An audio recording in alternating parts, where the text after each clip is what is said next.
Welcome to the Eastern Crime Zone, the podcast that takes you inside investigations of real true crime cases. I'm your host, Cassie Millay, and each week I'll guide you through the twists and turns of some of the most fascinating cases in history. From the familiar to the obscure, we'll deep dive into the details and explore new angles you've never considered before. But I don't want this to be a one-sided conversation. I want to hear from you too. If there's a case that's been on your mind, head over to easterncrimezone.com to leave me a voicemail or slide into my DMs on Instagram at Eastern Crime Zone. Who knows? Your suggestion just might be featured on an upcoming episode. So sit back, grab your detective hat, and get ready for a journey through the criminal underworld. This is the Eastern Crime Zone. Our story starts in Milwaukee, Wisconsin in 1913 and revolves around Dolly Osterreich, originally named Walburga Korschel, born in 1880. Not much is known about her early life, but later, Dolly would marry Fred Osterreich and become his housewife. Fred Osterreich was a very successful apron maker, and he owned a factory. They shared German roots, a fondness for strong beer, and hearty German cuisine, of course. Both had blonde hair, a full-figured build, and Dolly was 36 and Fred was 40. This is where their similarities stop. Their personalities were very, very different. Fred was often seen as unpleasant and had a sour disposition. And he had a penchant for overindulging in alcohol. Dolly, on the other hand, possessed an unquenchable sexual desire, which Fred failed to satisfy. Fred was always coming home late, always busy, or, frankly, too drunk to get it up. Her loud and aggressive complaints started a lot of arguments, which led to neighbors calling the police, all because he could not satisfy Dolly in the bedroom. From the beginning of the marriage, Dolly was rumored to have invited many lovers into their home during the day while Fred was working. Dolly soon found herself attracted to one of Fred's employees at the factory, a very young employee, probably about half her age, actually. Otto Sandhuber was a meek, very shy, small, and modestly built adolescent. Otto himself had no idea how old he actually was. He estimated his age to be between 16 and 17 years old.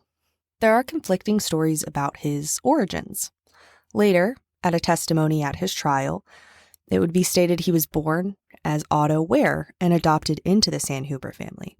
Regarding the actual paper trail, the 1900 federal and 1905 Wisconsin census lists him as the Wisconsin-born son of George Sandhuber. The 1910 federal census lists him as born in Germany, and the 1917 World War I draft card lists his birthplace as New York, New York. And later, a marriage certificate would state he was born in New York to Jacob M. Klein and Mary H. Ware. This is probably the closest to the truth, since his birth certificate shows he was absolutely born in Manhattan as Otto Ware. One hot autumn day in 1913, Dolly asked Fred to send one of the factory's repairmen to the house to fix her sewing machine. When the approximately 17-year-old Otto knocked on the Osterreich's ornate double-entry door, Dolly, then 33, answered wearing stockings, a silk robe, and nothing else. Naturally, sure enough, Dolly put Otto to work, but not on the sewing machine, if you pick up what I mean. From this point forward, Otto became a regular guest at Fred and Dolly's home, even if Fred wasn't aware. Now, the reason they met up at Dolly and Fred's home rather than somewhere else was that it was the most convenient spot. They did occasionally go to hotels or to Otto's boarding house, but both weren't the best option.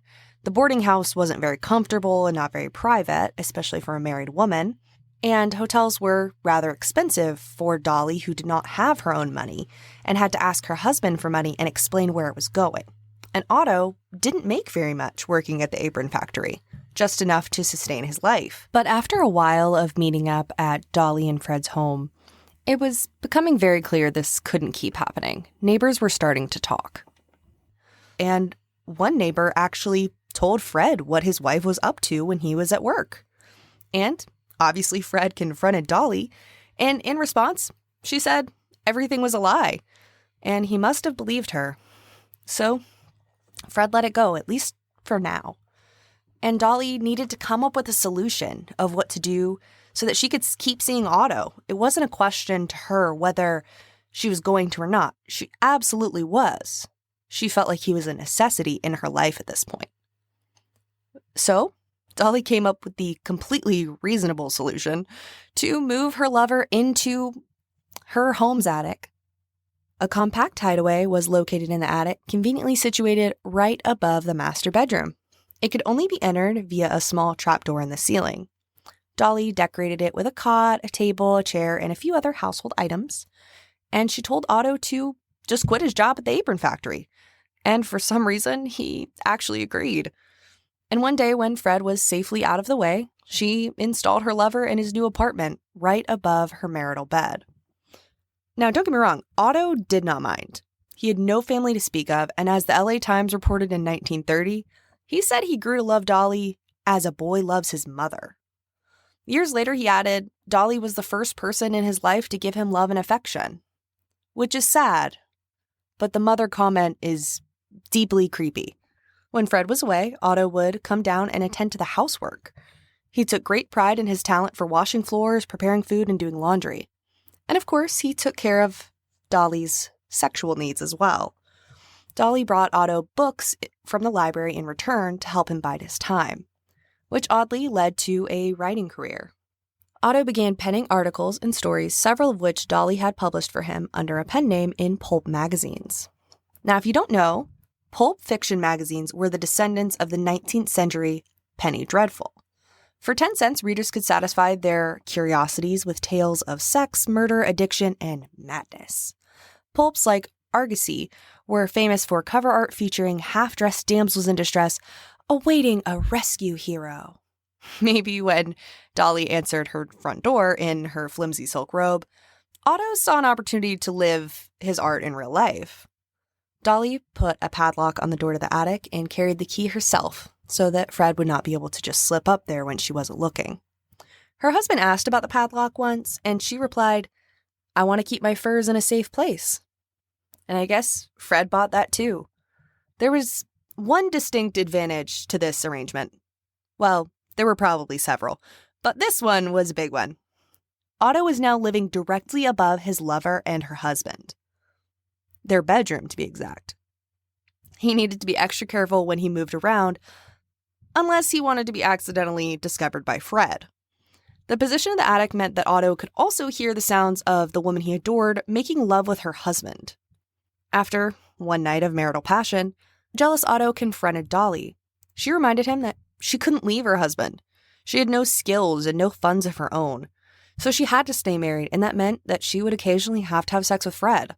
From what it sounds like, Dolly didn't really enjoy having sex with Fred anyway, so maybe she brought this up to Otto, and Otto did eventually agree he would not harass her about her marital lovemaking. Fred, on the other hand, feared he was losing his sanity. He'd occasionally hear strange noises coming from the direction of the ceiling. Food he could swear he had just seen a short time before would suddenly be gone, and his cigars began disappearing. One evening, Fred was in his garden and happened to look up, right at the window in his attic. Dolly had repeatedly warned Otto not to go near that window, but he had disobeyed this, just this once, and the two men may have looked directly at each other for a split second before Otto pulled back. Dolly was able to somehow convince Fred that he needed to go to the doctor because he was imagining things. Fred agreed and told his wife that he would see a physician about his curious symptoms. The physician advised Fred to take it easy and wrote out a prescription for a tranquilizer. In 1910, writer and lover Otto had lived in the Osterreich attic for about 3 years at this point. The couple had decided to move and went to check houses. Dolly would only agree to a home with an attic. She may have told Fred that she wanted a secure place for her beloved furs. In a new residence, Otto was not directly above the Osterreich's bedroom, so he did not have to overhear the couple in their most intimate moments. Fred also did not hear Otto clearing his throat or coughing. But obviously, the Osterreich marriage continued to deteriorate.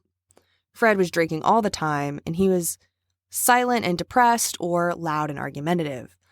At this point in the timeline, they have been together 7 years, with Otto living in the attic. At approximately age 24, Otto was sexually vigorous, and he and Dolly were deeply in love. He was also enjoying some success as a writer, penning stories that appeared in various pulps that earned him and Dolly a few extra dollars. The years passed, with Fred becoming ever more of a grouch and his wife finding regular solace in her loving attic man. One late evening in 1918, a confrontation occurred. The Osterreichs were out at a party.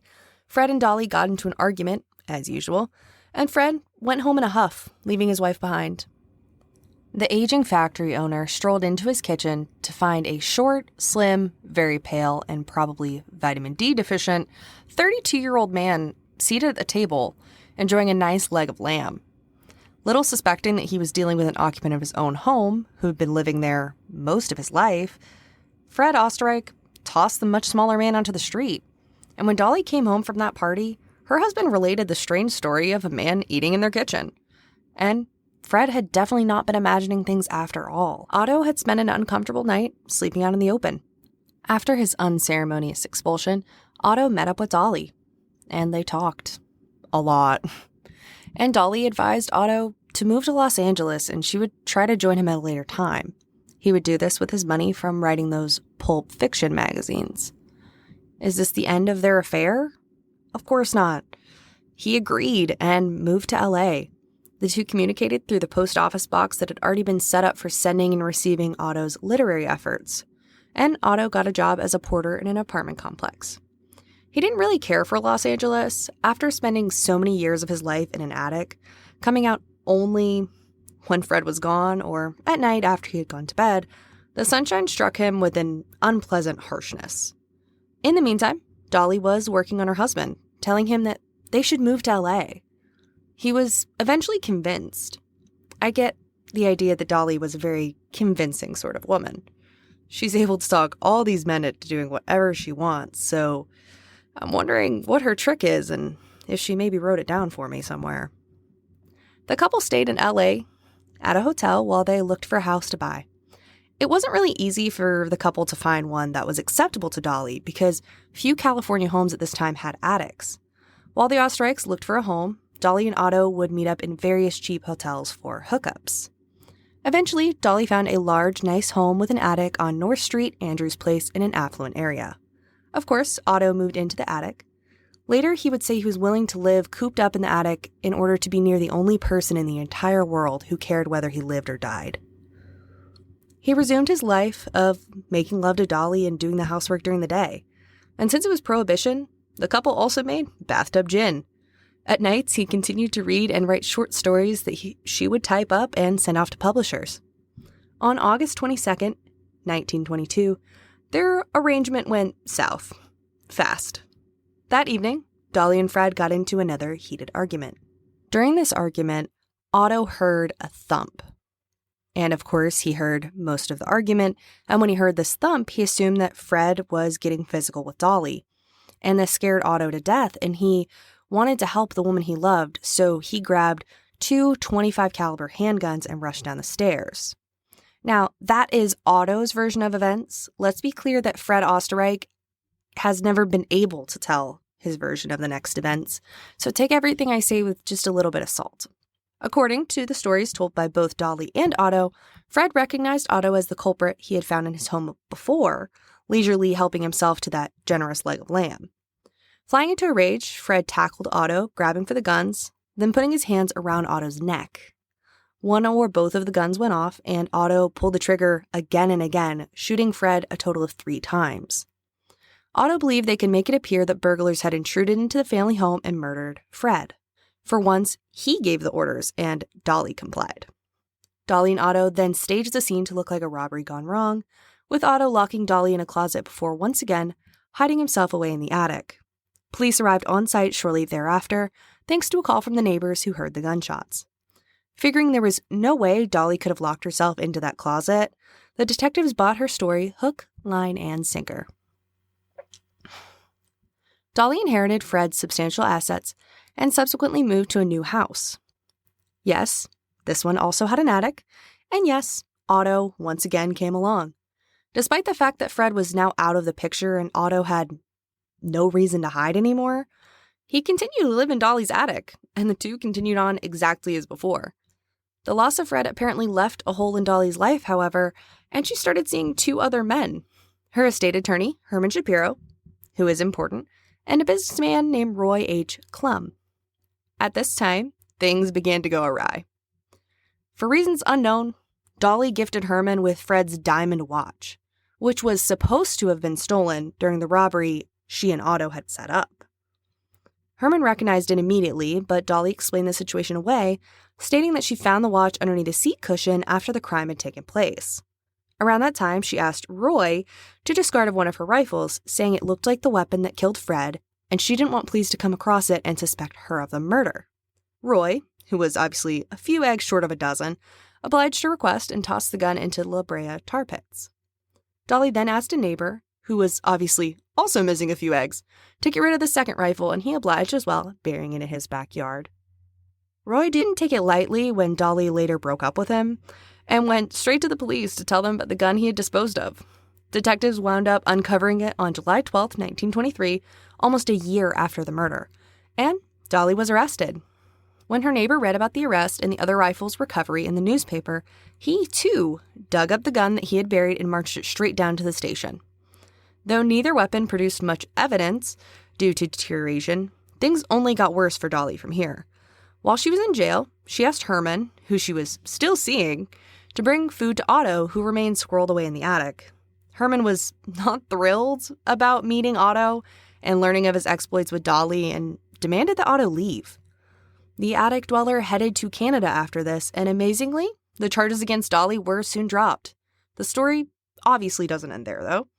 When Dolly and Herman broke up in 1930, When Dolly and Herman broke up in 1930, he too headed straight to the police to spill the beans, just as Roy had done 7 years prior. Dolly was arrested yet again, this time for conspiracy. Otto, who had returned to LA by then, was also arrested for Fred's murder. The arrests and subsequent trial became a media circus, with the press dubbing Otto the Batman and the Batman of Los Angeles, due to his many years of attic dwelling. Otto's testimony is recorded, and Otto described an average day for him in the Los Angeles Osterreich house in the years preceding the killing. He said, quote, "I made up the beds and changed the linen about 2 times a week. They loved to sleep clean, and I made up the beds for them and put away their clothes and dusted Fred's clothes because he had some beautiful things, and I would keep them in order for him and dust them and dust his shoes, so he would look neat always. And then I would wash the dishes if he wasn't home, and if he was, he would wash them, and Mrs. Osterreich would dry them because I couldn't then. And I would get the vegetables clean, and they were clean. Everybody praised her, how clean her things were, and scrubbed the floors, and kept it clean, and kept the floor neat, She loved to have a beautiful floor. And dusted it, End quote. The edible nature of this relationship was underlined when Otto spoke of the way he occasionally tried to manipulate Dolly. Not having anything else at his disposal, he had no life outside of her. He had no money to use as a bargaining chip. He had really nothing over her. So he would use refusing to eat as a weapon, much like a child would during a dispute with their parent. He said, quote, "It was sort of a defense. I had no other weapon. I did it deliberately. I would go in my attic and I would stay there. And I would not come out except just when needed. And I would fast. I wouldn't eat anything. That is all. And I had peace. Maybe it was foolish of me, but I did not. That was my best way of doing it. And she would begin to feel sorry for me, I think, and talk softly to me and bring me food, set it there. Well, now, like in that house, at that little door, End quote. Though the jury did wind up finding Otto guilty of manslaughter, because of the 7-year statute of limitation had run out by the time of the verdict, he faced no jail time and walked away absolutely as a free man. After spending the better part of a decade living in the attic, though, something tells me he really wouldn't have minded jail. He would have gotten more sun anyway. Dolly's jury was miraculously hung, and she too walked away with her freedom intact. Otto changed his name to Walter Klein after this and got married to a woman named Matilda. Not much else is known about his life after the trial, and I'm assuming the Batman would like it that way. He passed away on March 22nd, 1948, at age 60 in Hollywood, California. As for Dolly, her life was still very dramatic after the trial. She sued a lot of people. Some would say she developed a taste for litigation. She sued a jeweler in 1931 for about $3,500 for jewelry she said she gave him for safekeeping in 1928. She was also sued by several people for misrepresenting real estate that she had leased to them, and she lost both of those cases. And apparently she wasn't finished with her former attorney and ex who had turned her in, Herman Shapiro. She must have a grudge against that one, because in 1932, she won a case against Herman for $90,000 in real estate. In 1935, Herman reported to police that he had been receiving death threats and threats of bodily harm and attributed them to Dolly. He had just won a lawsuit against her for $140. He showed the investigators where he had broken ribs from a scuffle with Dolly's business manager, Ray Hedrick. Dolly and Ray were called into the investigator's office and given a slap on the wrist and told to leave Herman alone. Dolly then found love with Ray, who she dated for over 30 years before marrying him in 1961. They only married at this point in the relationship because Dolly was sick, and as her husband, Ray would be able to make medical decisions for her. And less than 2 weeks later, she passed away on April 8, 1961, at age 80 in Hollywood, even though at their wedding, she would try to claim she was in her 60s. And then Ray inherited millions in real estate. And that is all I have for you as far as this case goes. But the story did inspire a feature film called The Bliss of Miss Blossom and a made-for-TV movie starring Neil Patrick Harris called The Man in the Attic. Even though that is the end of today's case and today's episode, that is not the end of me and you. We can do this again in just a few days when I put out my next episode about the giggling Nanny Doss, who is a serial poisoner, and trust me, you don't want to miss this one. It's fascinating. But seriously, if you ever find yourself in a situation where you think there's someone living in your attic and your wife keeps telling you no, you might want to check that out. And remember my favorite phrase, question everything.